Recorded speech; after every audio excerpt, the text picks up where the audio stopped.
So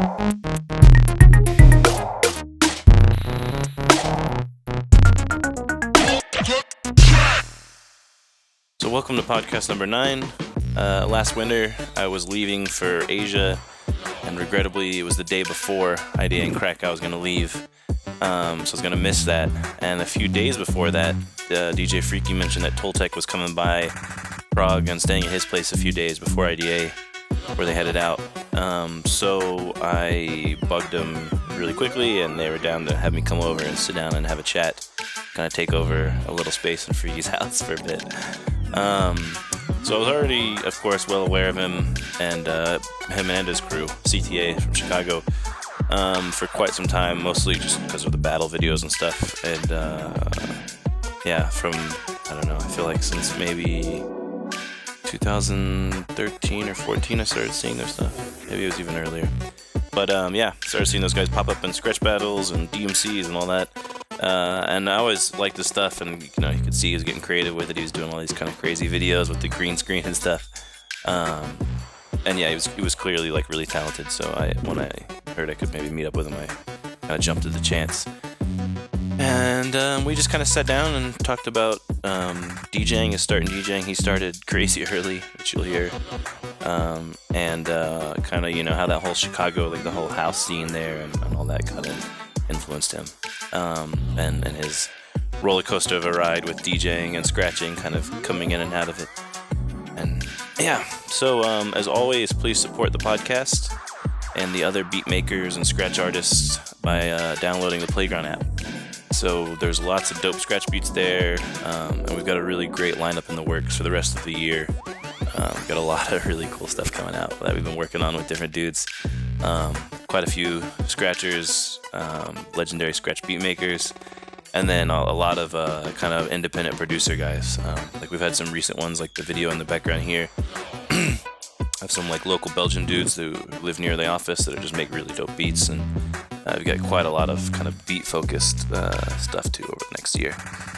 So it's free on iOS. Download it, have fun, buy some dudes' tracks, support them.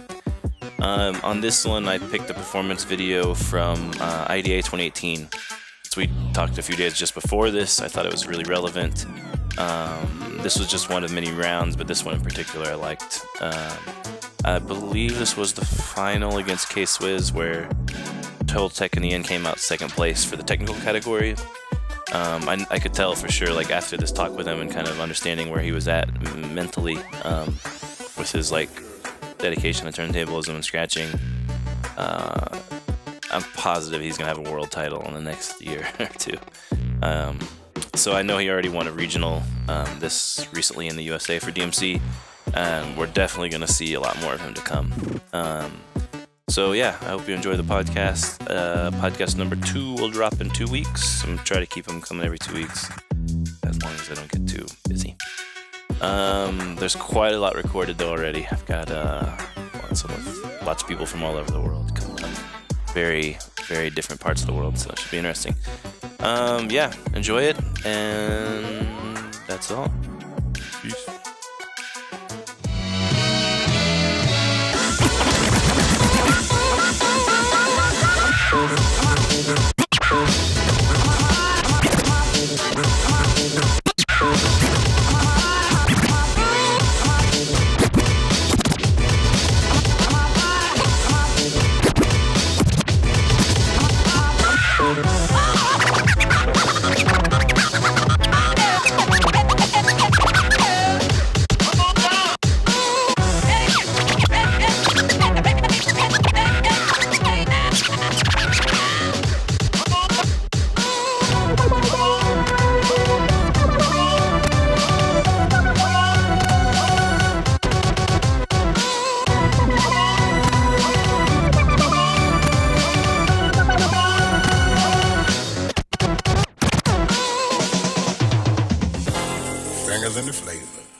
So DJ Toltech, CTA, DMC US Supremacy Champ 2018. Word. So, okay, you mentioned earlier, I want to start from the very beginning of everything. And you busted out that you started DJing when you were 12. Yeah. When was that? What year was that? 94. 94. So did you have who got you into that? Like, would you have somebody older around or? Well, I'm from Chicago, so basically, at that time, late '80s, early '90s, a house was exploding, and it was just DJs everywhere. So it was just like it was just around. Yeah. And so it was just easy to pick up.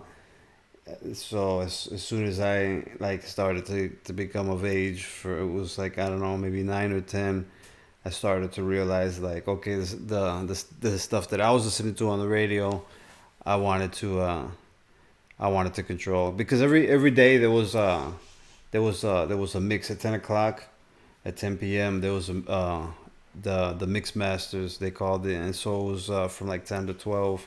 It would just be mixes of various DJs. It wouldn't be the top 40 songs. It would just be house music, and it would just be. Yeah. And so I was heavily inspired by this guy named Bad Boy Bill. He's now like in UK and traveling around the world. He's basically like a house legend now. And he always was.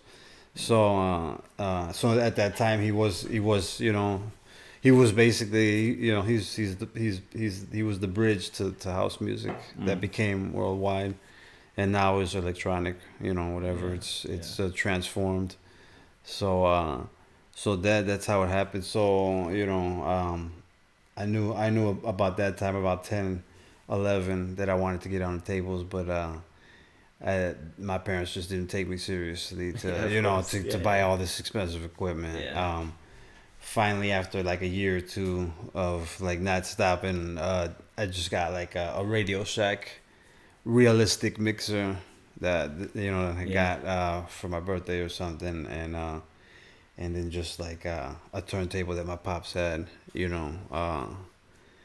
the good old fashioned, where it was the stack of a cassette tape, a CD player. You know what I'm saying? We've all grown up with that in the house. Automatic arm, maybe even. So exactly, that'll turn on the turntable. So that's basically how it started. I copied what I heard. Bad Boy Bill was the first scratch that I heard, that I was introduced.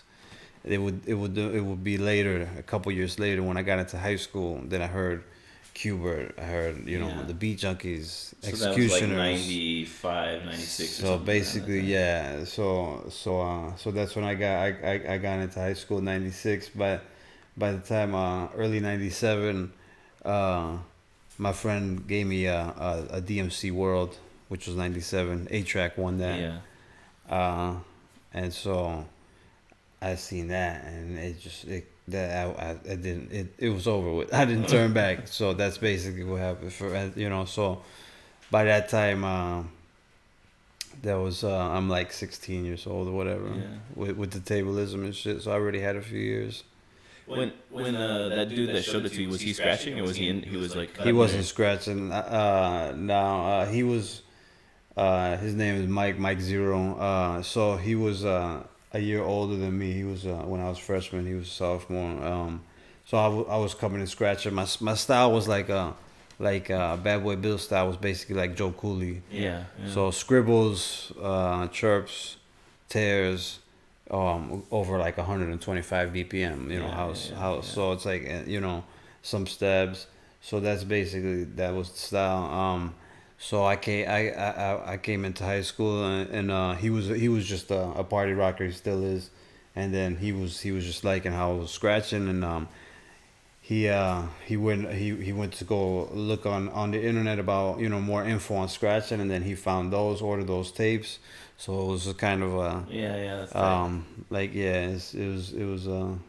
was pretty cool the way that worked out, because I inspired him, but then he inspired me, because I was just on the house. I was house music and scratching, and then when he found the the DMC, and also a Qbert tape called the Turntable Wizardry. These are VHS tapes, back in the day.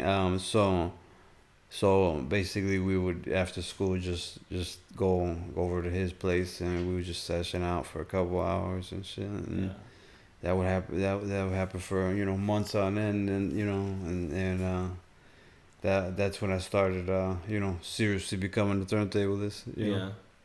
And before that, like in that period from the the 12 years old to the 16-year-old, you were playing at parties and stuff, or you were like Yeah, man, it seems little like friends things and little whatnot, little base at that time, man. There were all little house parties, little basement parties. yeah. It wasn't no big Of course, venues and whatnot, man. But yeah, also this is who's Chicago. gonna let a 14-year-old This kid is Chicago, come and play house I in the did club? a couple. Yeah. You got to sneak in early as long as you're there before bouncers get there and whatnot. Yeah. You get there early to the show. There's ways to work Yeah, around that. So I definitely had my fair share of sneaking into shows that I had no business getting into. But once you're in, you're in.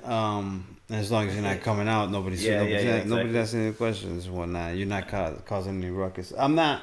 I myself was not. I'm not like. I don't like to be on the other side of the turntables. I like to be behind the turntables. I don't like to be out there too much. I start complaining about the DJs that are usually whack if I'm out there in the crowd. So I just like to be out there working. So that's not my So I've always been low key. So that wasn't my So I wasn't rowdy or anything. So yeah, man. That's just how it was in Chicago. It was just it's not like that anymore. It's really different, but. Yeah, back in the day, it was just a lot of house parties. Yeah. And people's apartments, people's basements, whatever. And yeah, man, and you just set up a couple of turntables, you bust out the crate of records, and you get down, for a few hours, and you pack up the place and get a keg, and just get down, while the parents are away for the weekend. Right. These are the grammar school and high school days, and this was that lifestyle and whatnot. So Chicago was just it was man, it was its own thing in its time. It's completely different now. It's all like everywhere else. It's all gentrified now, and everything is different, and it's all condos and whatnot. But back then it did have its own vibe, a different vibe. More of a small town vibe. The last time I visited there, I was pretty young. It was like 94, 95. Mm-hmm. So I was 13 or 14. And this is the time we're talking about. Yeah. But I was with my family, that. But yeah. But yeah, it was definitely a grimy city. There was griminess to it, and I think now it's like kind of like New York, like the. Yeah, I mean, they cleaned it up a lot and gentrified everything, and anything that's close to the lake, or that's all basically high-rise condo. Been it's all been constructed over the last 15, 20 years. It's been dramatically changing, and it's just growing from there. I have a condo myself in a neighborhood, just a few blocks away from the Bulls Stadium, which has been a bad neighborhood for decades, but just now in this last decade has been in that process. Yeah. So, it's crazy what's happening. It is what it is. So as far as all of that, it's just. Those are now memories. That scene is gone. It's crazy now because like the world loves, and it's like that with both music genres, not just house but hip hop. That is like those genres were created in the United States. So house music was created in Chicago, and hip hop was created in New York. And now it seems like the world has more love for those genres than the actual places that created it. Yeah. But I mean, I can understand it now because it's just a matter of they've been there, they've done that, they've seen it. It's already been happening for decades. It's like, all right, so I get it. So and now it's like rejuvenating over here because it's like it's kind of new. It's only been a couple decades and whatnot. So I'm hoping that it's like kind of a cyclical thing, that it'll come back, and I'm hoping that it'll be appreciated again. But regardless, it's always appreciated. Yeah. Both styles, but I think house has a lot of more universal appeal definitely than some other styles or It's harder dance styles. music, you Yeah, know. yeah. It's more commercially viable. Has so many different styles, right? I mean, you'll even hear like on like NFL or maybe it was I think it was NFL, like the kind of cut scenes where they're cutting the commercial and there was like house music tracks being played on those kind of things and you're like, They're high energy things, so yeah, I could definitely see a corporation want to yeah, exactly. utilize that. Car commercials, this kind of shit. Yeah. It's notorious for they always taking artists and utilizing their creativity to sell their products. Yeah. So Yeah, I could imagine, you know, it's always like that, and it'll always be like that. Yeah, for sure. Okay, so we got up to like you start scratching. What I'm just curious too. This is something I've been bugging people about. Like, what was do you remember that first cut that was like the scratch that was like super hard and drove you crazy and like you Flare? Just the one click flare or the One click. Yeah. I think the 2-click was easier than the 1-click because the 1-click you really had to get into it. The rhythm. That 2-click was more of a momentum thing. Yeah, so once you had got it, you realized what it was. But that 1-click, you really it wasn't so much momentum. It was also kind of a mental thing too because. Were you good at chirps quicker before one clicks? I imagine. Yeah, because I had already had the Joe Cooley scratch. Yeah. So I had already went in with like 3 or 4 years of chirps, scribbles, tears, and stabs. I had them all clean by the time I got to high school. So that's when I had to make that shift, and then it was and transforms I also had but it was just too difficult for me to go from the transform to the flare, scratch, and regular. So I decided to flip it to hamster because I had seen Cuber was scratching hamster, and I said, well, let me just try this out and see what this is about. And then I needed something new because that flare wasn't coming out on the regular. I was already too calibrated on the transform, so since then I became hamster, and I'm still hamster now. Yeah, I cut hamster since like 97, 98 as well. But I juggle regular. So you're flipping the switch in routines then? And... Depends. I'm setting them up also. So what I do is I'll take the volume fade away and I'll make it a fast cut so I could just flip over like if it's if it's a fader. Yeah. And so that's what I'll do. I know. So then, okay, so we get back to that. So you started cutting, you started learning, you guys are watching all the videos, you got your bases down, and then when did you first, like the whole CTA thing, when did that come up? Because I feel like that's maybe the next recent. step. I mean, that's recent. Yeah, okay. That's the third. So then what happens that's my after, third, that's my third DJ crew and shit. In the early 2000s then? Like after this, you first start scratching. What's the next? where'd you go from there? So that would be after high school. Yeah. Late high school or after I got up with one of the guys in CTA. We had another crew. It was called the Phonograph Scientists. Mm-hmm. So and who was that? Who's the other dude you were? That's Jason. That's J Mars. Yeah. He's also on CTA. So that's when we first met. And then another cat, Chuck Terabytes. So and right now Chuck has started Beat Down 3000, which is a sound system. Like reggae and stuff like that. So that's kind of evolved. So that's what was happening there. Just gigging, team stuff. How did you meet J Mars? Like, how did that come about? Through Chuck. Chuck's cousin went to high school with me. So basically met Chuck through his cousin, and then J Mars through Chuck, and then so we started same thing. Started team sessions and just scratching and making routines and stuff, and then playing gigs and shit. When y'all were making routines, you were entering some battles with it, or that was your plan, or you meant more like party rock shows? Yeah, it was shows. Yeah, looking back at it now, we should have been getting into the team DMCs. It just it just wasn't. Yeah, and like for me, DMCs, I entered plenty of them back in the day.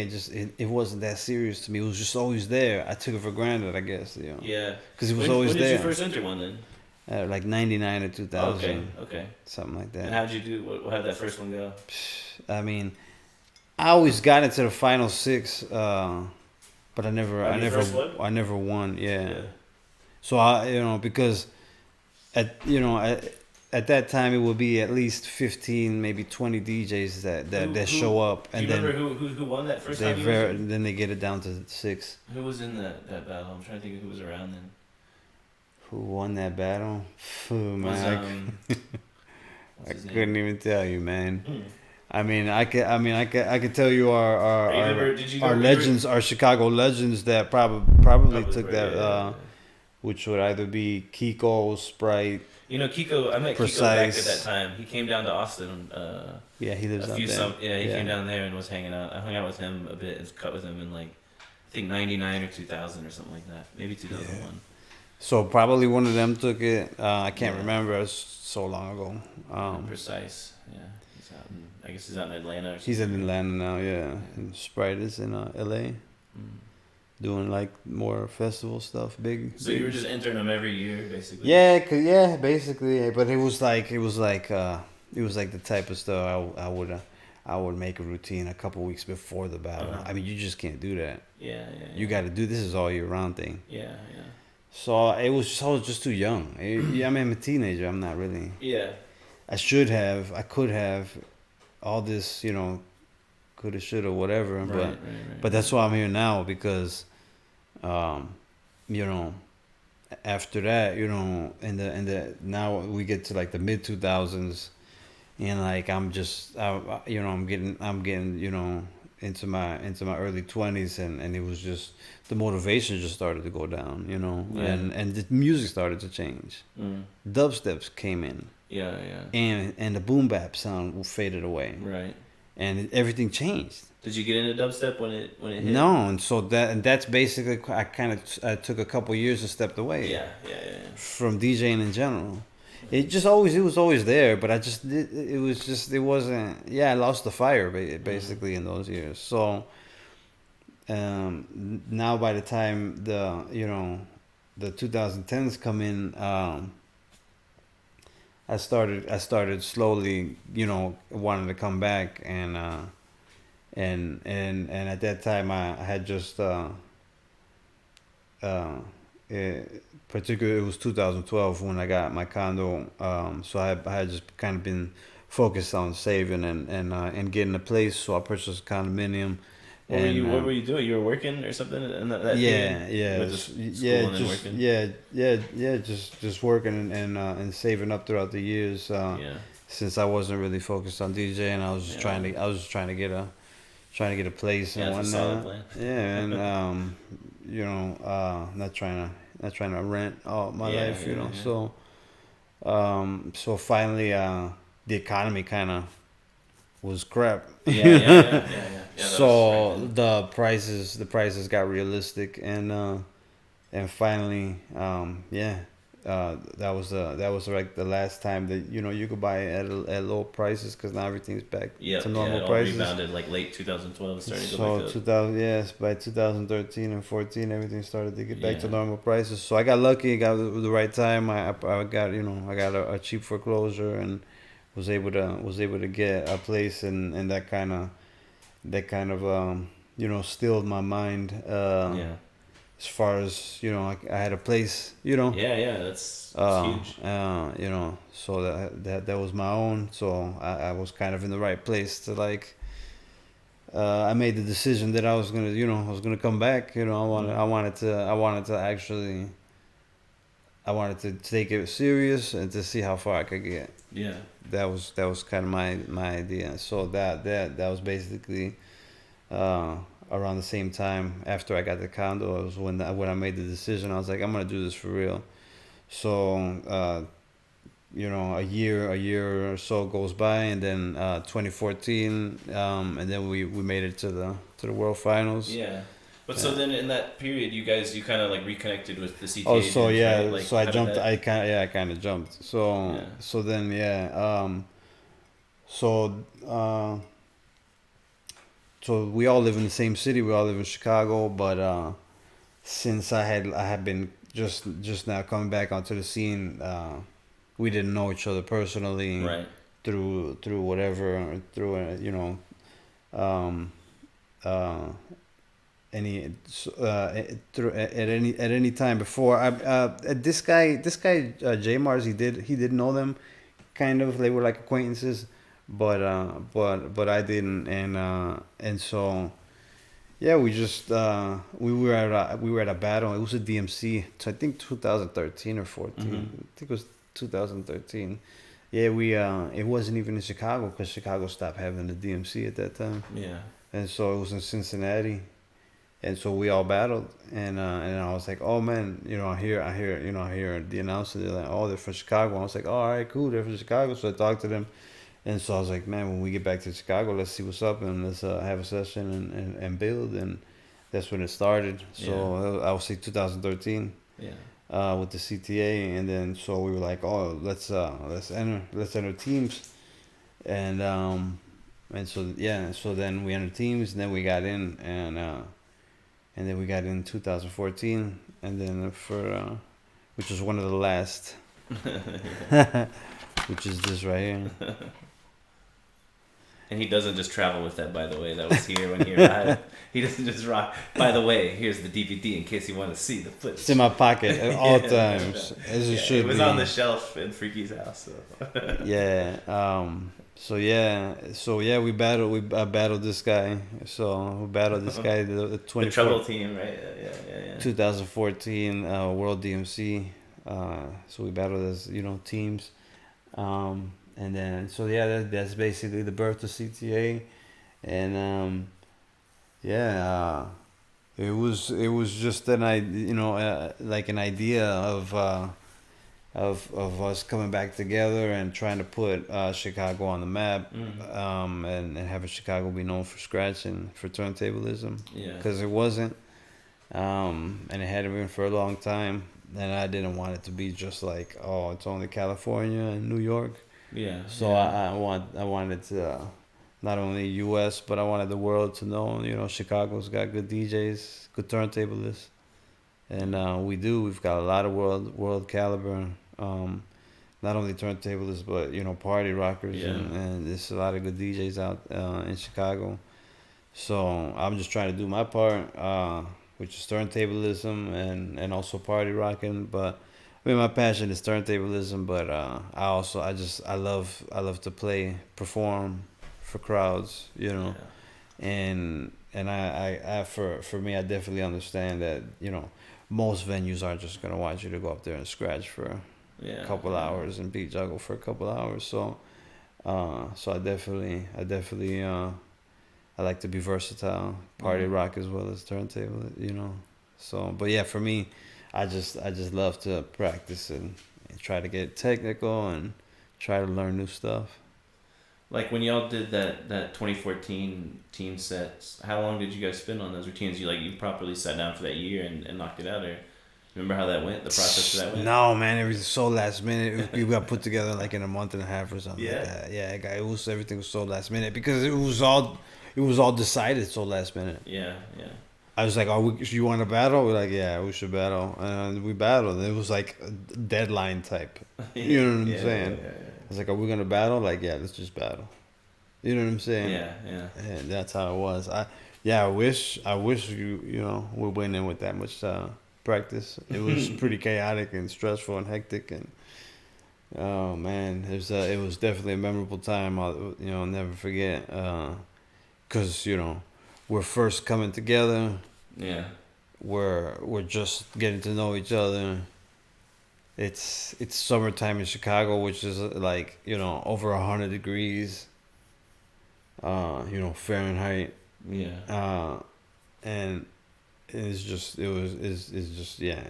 was pretty chaotic. So yeah, no, it was like 2 months or something, which is no time at all, Yeah. For putting together multiple individuals. Yeah, definitely. Yeah. That's tight though that you pulled it off like that.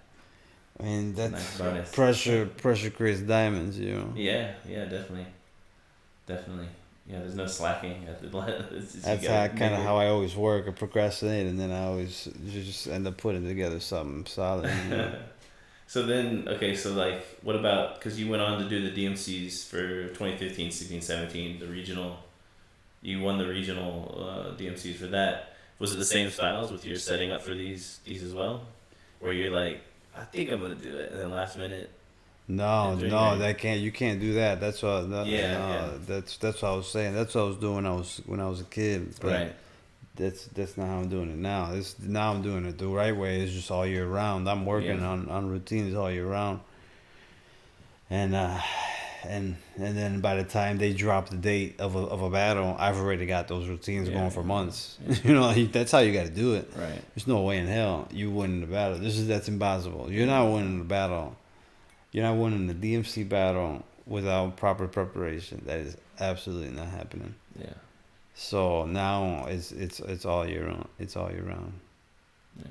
And I mean, that's how it's got to be. That's how I enjoy it. I mean, this is what I love to do. So I'm not waiting for them to announce the date. I'm just doing it all year anyways. Yeah.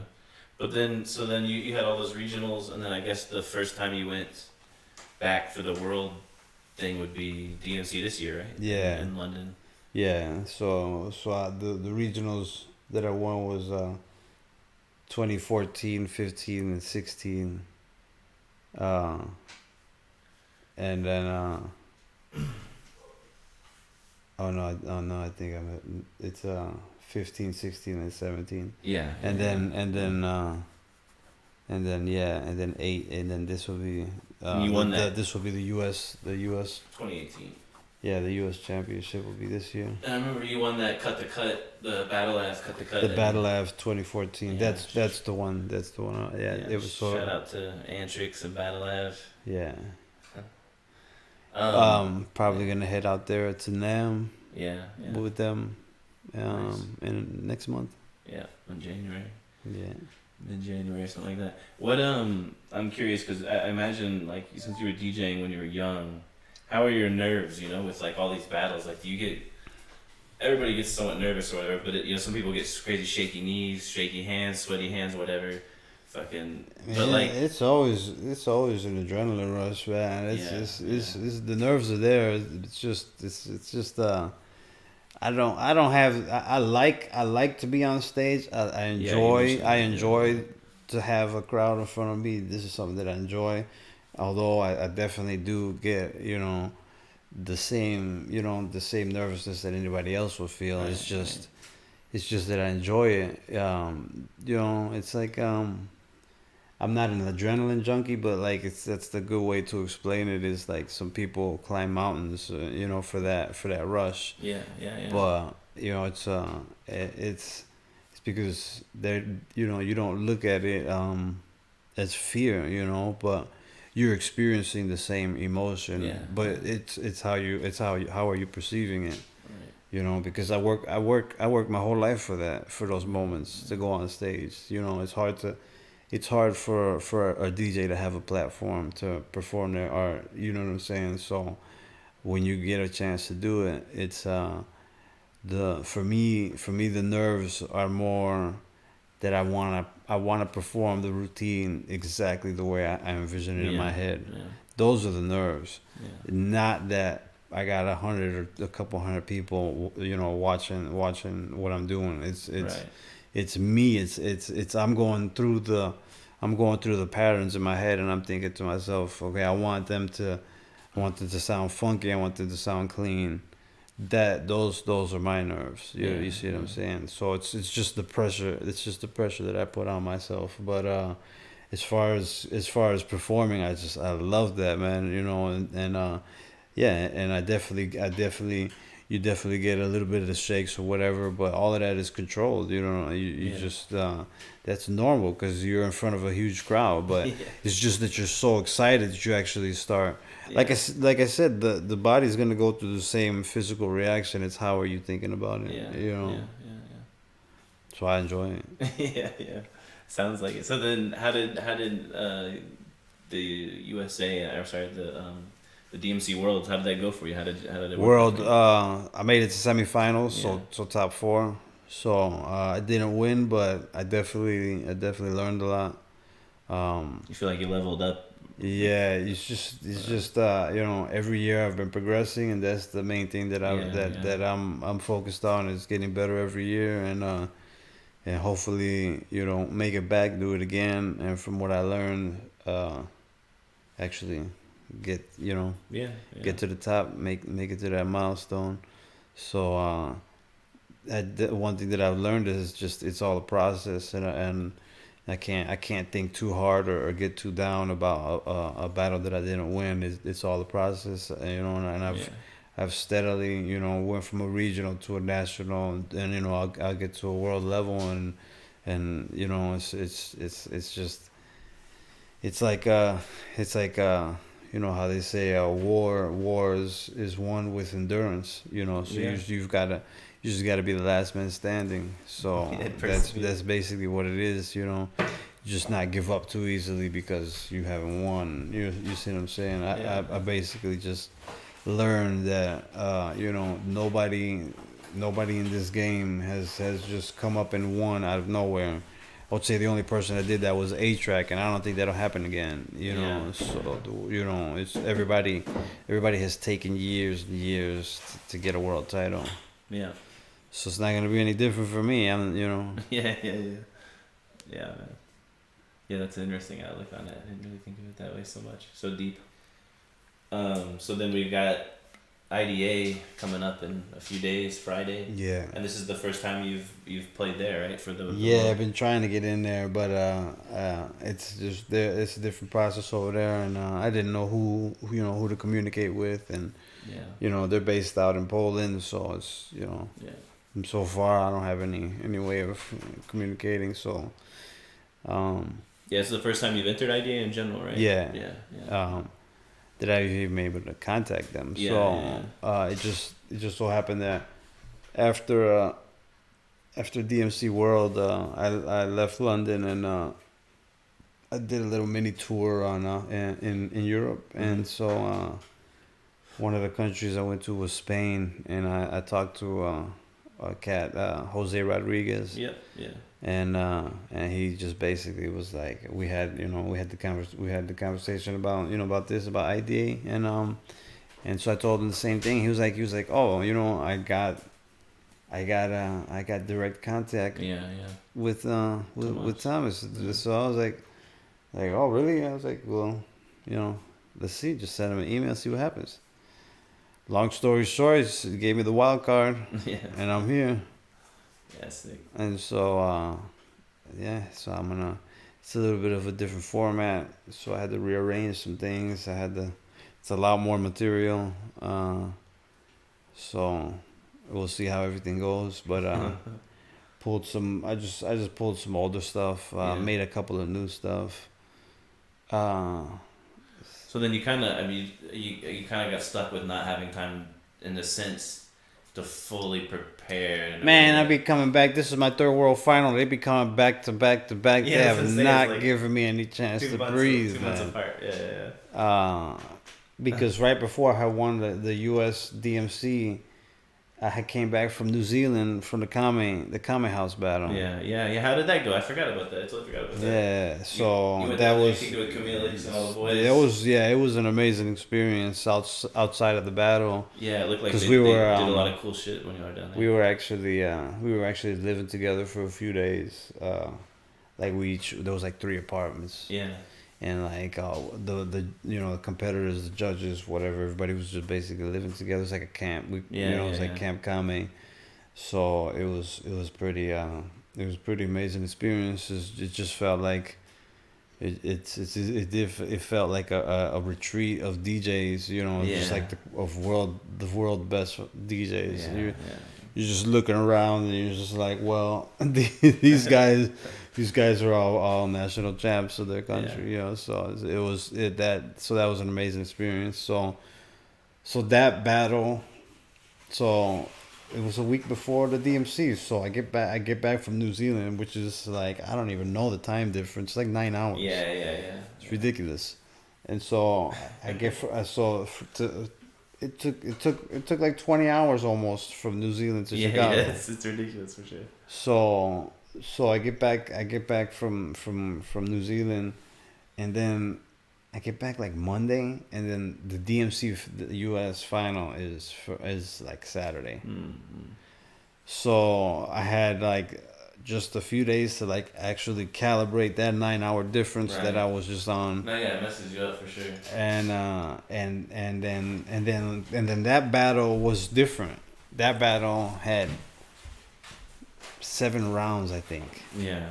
And so all of these battles have different layouts and formulas. So this battle ended up being the same thing, and then this battle ended up being the most minutes of material needed. So I definitely with the lack of time, I had to go back and dig up old routine and make some new stuff up on the fly. Yeah. And I think it should go good. I just gotta practice some stuff.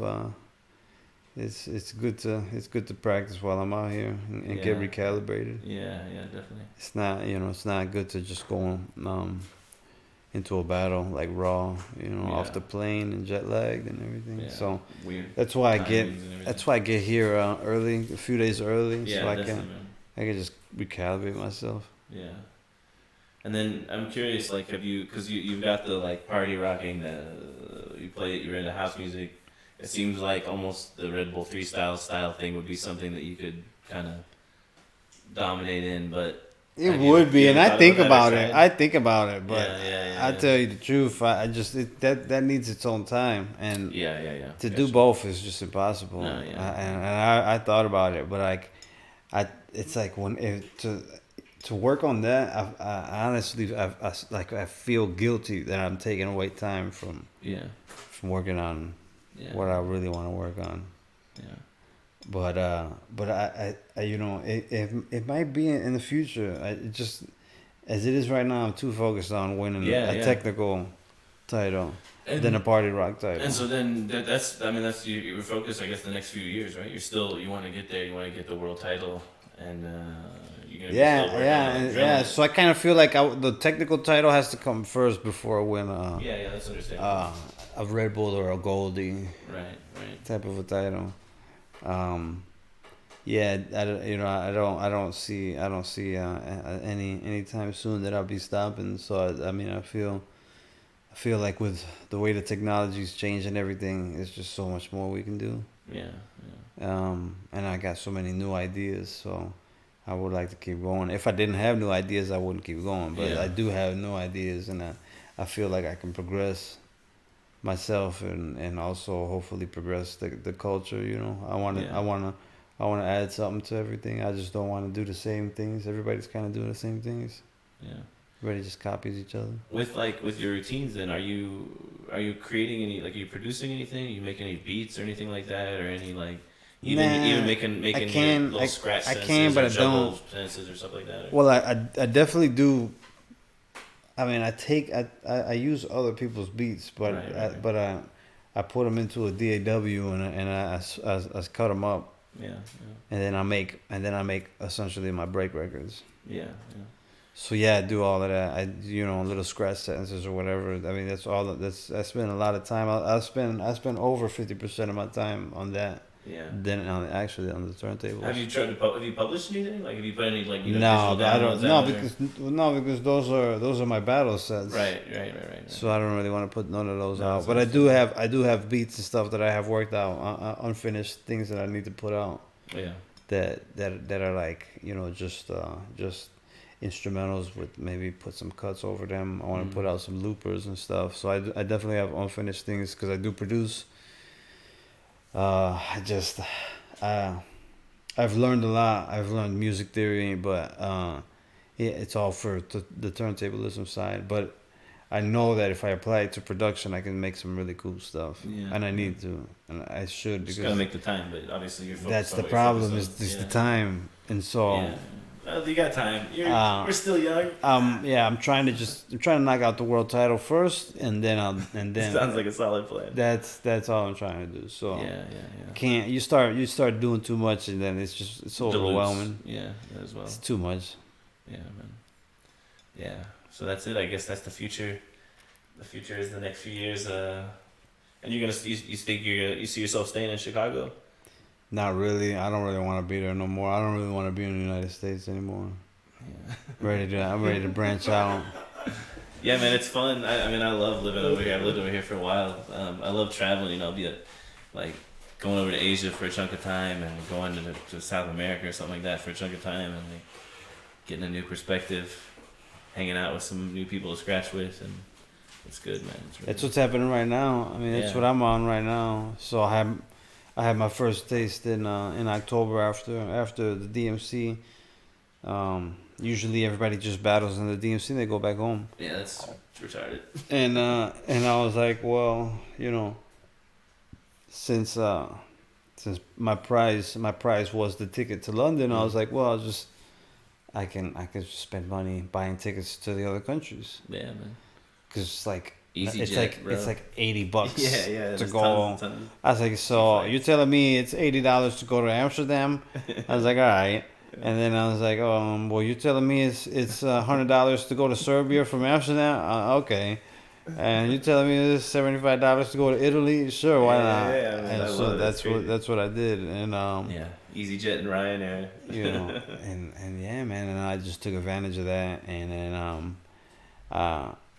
I almost made it. I almost made it here on that first trip, but just timing wasn't right to come over here on that last trip. So I ended up going to Budapest for like 2 days.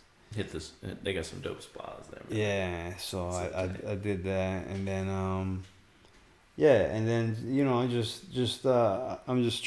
trying to build with all of the heavyweights of the countries and trying to see what's going on, you know, just see how, you know, how's the scene out here, you gotta hit up community scratch games and community scratch barbecue, one of those over in UK. It's like Easter or late summer, and there's so many dope people there. It's out of control. Yeah, so hopefully in the future I'm really trying to be out here more. Yeah. You know, I just feel like a few weeks just isn't enough time, so I need to set up something that I can be out here for a few months at least, and be able to travel around. Once you're in Europe, it's easy to get around. Yeah, for sure. To the different countries. You don't need to buy a car. I think, I see everybody on bikes, and I see the gas prices, and I see why. Yeah, man. It's like 3 times the price almost or something. It's crazy, man. Yeah, I didn't realize. We were complaining about gas. But at diesel's cheaper than, similar to the States, but it's still just cheaper here. That's why I rock the diesel. Yeah. Everybody's rocking it. So yeah, that's one thing that's a little bit crazy about everything. I'm used to driving around, but I mean, I'm there's always sacrifices you got to do, and I would like just myself. I'm ready for a change. Yeah. And for me, the only thing that's gonna bring a major change is the music and what I'm doing, and just continue it to get better, and allowing the music to take me around the world, you know, and perform. That's all I really want to do. So that's what I see in my future. It's just a lot of traveling and a lot of performing.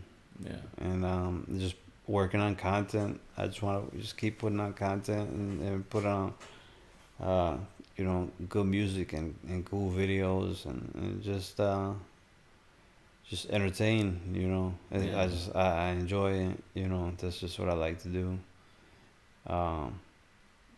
You know, it's cool now that we have social media so that people can actually hear it. It's easy, you know. Yeah. We don't got to depend on anybody or anything. And you make something and you post it up, and you know, if people like it, you know, they comment whatever, you know, and it gets shared and more people see it, and so you know, that's cool, because when I started, none of that existed, you know. Yeah.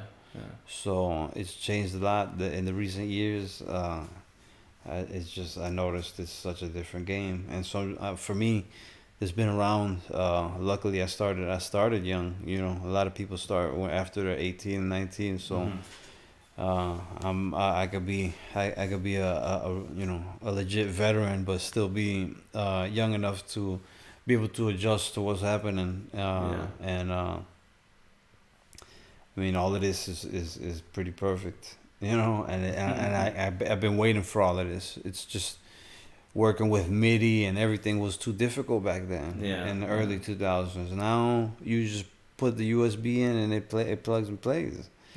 And then now it's so easy to work with software, video and to upload and stream and you know and make your own content. So now it's amazing that we can have our own channels for multimedia and so for me I'm just trying to get a perfect balance of creating some income off of the creativity now. You know, that's kind of the future. You know, just that's why you know, for me I want to get the titles for my own goals, but you know it also helps to you know establish legitimacy without a doubt. I mean, definitely you get a different level of bookings and a different amount of bookings as well. Could at least give you a chance, you know. You're like, oh, okay, this guy's a champion. Over like, oh, why should I even listen to this guy? For sure, no, without a doubt. You know, so. Yep. Yeah, that's without a doubt, man, for sure. Yeah, because otherwise, otherwise I'm gonna be, you know, the same as any other bedroom DJ. I mean, look on YouTube or Facebook. I would argue that you've already surpassed that by quite a lot, even with the regional titles and the. But definitely. But I'm always putting myself under a lot of pressure to separate myself. Because every time I'm on Facebook or Instagram, I basically see the same type of videos. Somebody's in their bedroom scratching. Yeah. And so I just don't want to be. So what is that? That's like where the green screen. That's why that came in. I was like, so if I can put something cool in the background, I was like, then I think I might have something going here. And it's just messing around with. At first, I started with iMovie. Like just to edit my videos, and then I bumped up to Adobe Premiere. And then I was like, what do you mean I have this capability now? And then, you know, and then I just started looking on YouTube. I watch a lot of tutorials, and that's how I learn. I learn things, you know, a lot on there, and that's how I learned how to use Ableton. And so since I already knew how to use Ableton, it's just kind of similar using a video, and so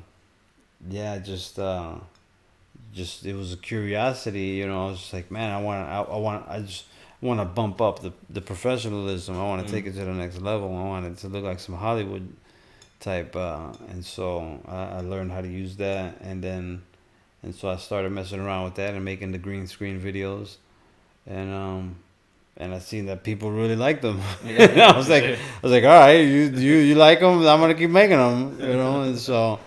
Because people weren't used to seeing that shit. They were like, "Whoa!" It looked like I was actually on location of somewhere and whatnot. Yeah, I remember seeing. I don't remember the exact thing, but I was like, "Wait, he's just up in the middle of the street. I don't even see any cables going to his shit." And I swear to God, I thought that for a few minutes, and I was like, "Wait, what?" And I was like, "Oh no, okay, it's a green screen." Yeah, somebody. I did get a comment like that, and I replied with the actual video. I was like, I physically cut it out. So you know, so basically, put in a cool background rather than you know, have it be your bedroom, your wall. Because if you're on social media and you're scrolling, I mean, you've got 2 seconds to get somebody's attention, and if they're gonna see the same, because they're already scrolling, they probably already see 3 or 4 of the same fucking bedroom scene of somebody just scratching and practicing. You know, unless you're a super highly elite scratcher, they're probably not gonna listen. and then you scroll and you see, oh, this dude's in the middle of the street scratching. It's gonna pique your interest. So Yeah, without a doubt. I noticed. I noticed.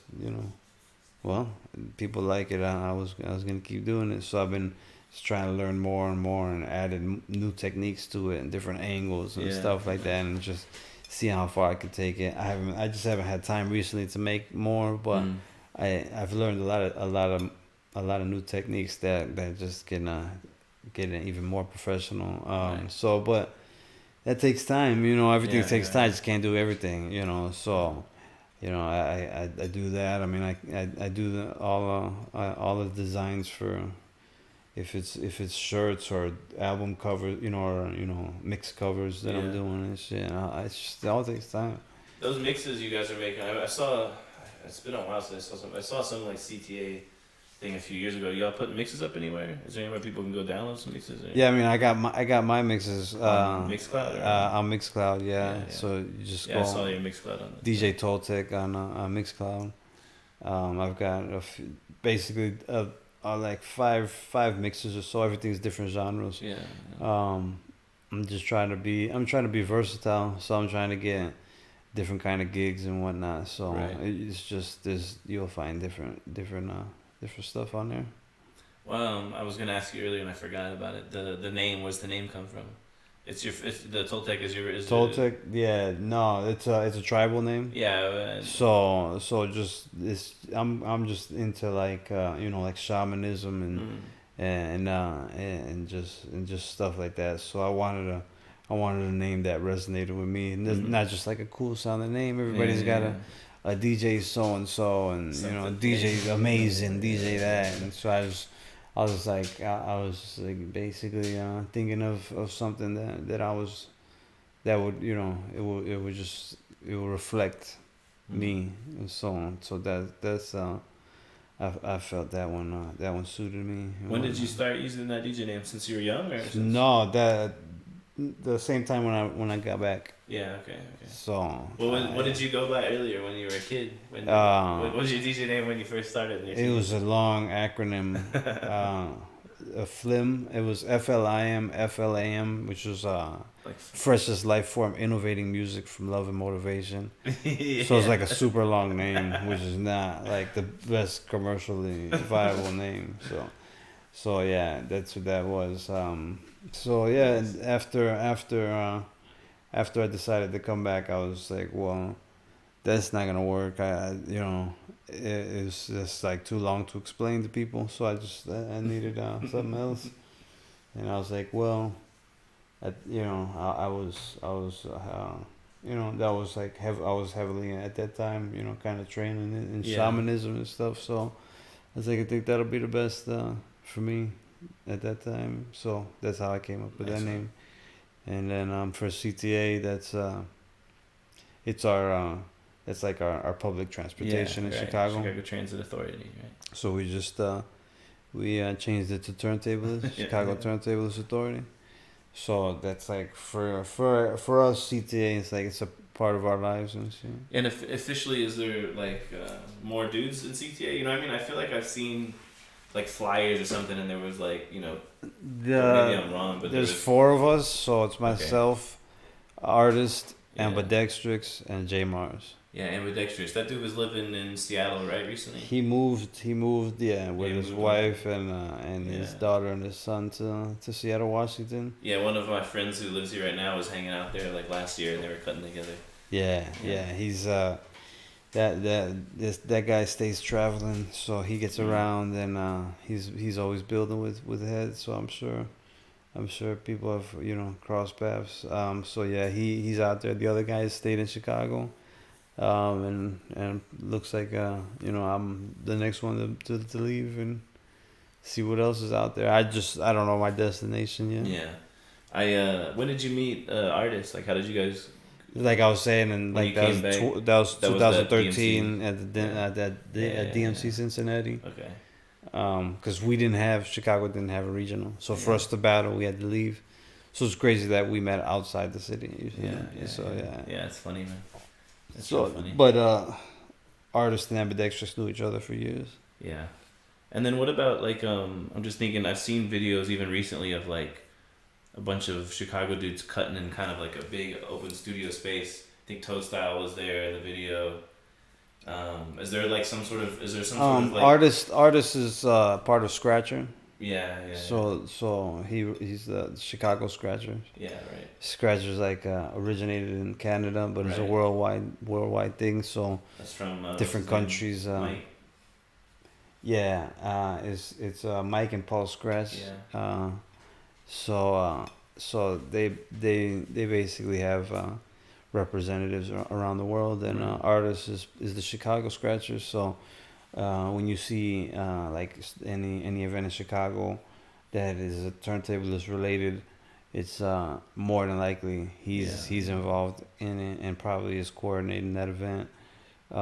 He will be the main turntablist head that's throwing events. Yeah, it seems like it. I see all this posting. Outside of that, our DJs are focusing on party rocking. So that's why I said our goal to bring CTA together was to rejuvenate turntablism in Chicago. So that's exactly what we've been doing, and hopefully we'll keep doing it and inspire the younger generations of DJs to continue to do it. Is there any young dudes coming up out of Chicago that party rockers, but not really turntablists? Yeah, like when they have those scratcher events, they're all like over 30 and whatnot. There's no really young guys.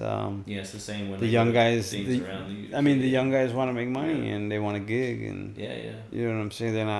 They're not focused on putting combos together. They just putting nice blends together. Yeah. It's your choice on how you spend your time. I mean, if one's not paying and the other's paying, it's just kind of difficult. And that's like the situation where DJs are put into. It's why we've got a lot of talented DJs that they don't excel because they're getting money, and the money is actually they're stunning their growth. It's kind of where we're at. Because if I'm practicing for a gig, I'm not practicing for a battle. See what I'm saying? And if I'm practicing for a battle, I'm not making money. Yeah. As simple as it is. Yeah. Craze recently said a quote to Tony Prince, the DMC head, and he was like, "I'll come back to battle, but you got to pay me $40,000." Because he's not gonna spend all year of course not. practicing for a world final, and he's gonna lose money on gigs. He need the $40K up front, and it wasn't even a joke. He said, "If you give me 40, I'll battle again." So that's when you got that caliber, the king of tablism saying that, then you know how serious it is, because it's the only way. You can't do these two. That's why you don't see it. You don't see somebody doing it in the same year, Red Bull and DMC. It's not happening. So it just depends on how do you want to spend your time. Totally. That's what it all comes down to. Word, so another few days IDA. Definitely gonna say good luck on that one. I'll be watching the stream from Asia. It'll be international. Yeah, man. It's good that they're streaming now. Yeah, people should have been doing that a long time ago. Yeah, I know. Trying to control shit so much. They take a while to realize what the future is. You got to, you have to. Yeah, of course. Man. It's mandatory these days to stream. So. Yeah. Right, I guess that covers it. I don't know if there's anything else you have in your mind, but I think we got the history of Toltech up until we're a few days before IDA. So that's. I guess the last thing that I would want to say to the people is just be yourselves and to innovate. Don't copy. Don't be like other people. It just seems like everybody's copying each other, and everything sounds the same, and that's boring. So you got to make your own sound. Be yourself. Be you. Just have your own attitude and have your own vibe. And don't try to use the same styles that people have already been using for the last 20 years. Just be yourself. Peace. Yeah, that's a good one. Nice, man. Thanks. Yeah, man. That was a good talk. Just about an hour.